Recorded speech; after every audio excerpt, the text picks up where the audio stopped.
September 17th, I have my one-on-one meeting with the Prime Minister that I requested a couple of weeks ago. When I walked in, the Clerk of the Privy Council was in attendance as well. While the meeting was not about the issue of SNC and DPAs, the Prime Minister raised the issue immediately. The Prime Minister asked me to help out, to find a solution here for SNC, citing that if there is no DPA, there would be many jobs lost and that SNC would move from Montreal. In response, I explained to him the law and what I have the ability to do and not do under the Director of Public Prosecutions Act around issuing directives or assuming conduct of prosecutions. I told him that I had done my due diligence and had made up my mind on SNC and that I was not going to interfere with the decision of the Director. In response, the Prime Minister reiterated his concerns. I then explained how this came about and that I had received a Section 13 note from the DPP earlier in September and that I had considered the matter very closely.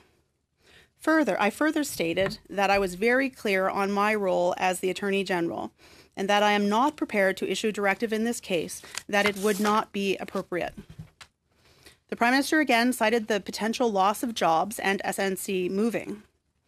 Then, to my surprise, the clerk started to make the case for the need for a DPA. He said, quote, "There is a board meeting on Thursday, September the 20th, with stockholders," end quote. Quote again, "They will likely be moving to London if this happens, and there is an election in Quebec soon," end quote. At that point, the Prime Minister jumped in, stressing that there is an election in Quebec and that, quote, "I am an MP in Quebec, the member for Papineau," end quote. I was quite taken aback. My response, and I vividly remember this as well, was to ask the Prime Minister a direct question while looking him in the eye. I asked, quote, "Are you politically interfering with my role, my decision as the Attorney General? I would strongly advise against it," end quote. The Prime Minister said, no, we just need to find a solution. The clerk then said that he spoke to my deputy and she said that I could speak to the director. I responded by saying no, I would not. That would be inappropriate.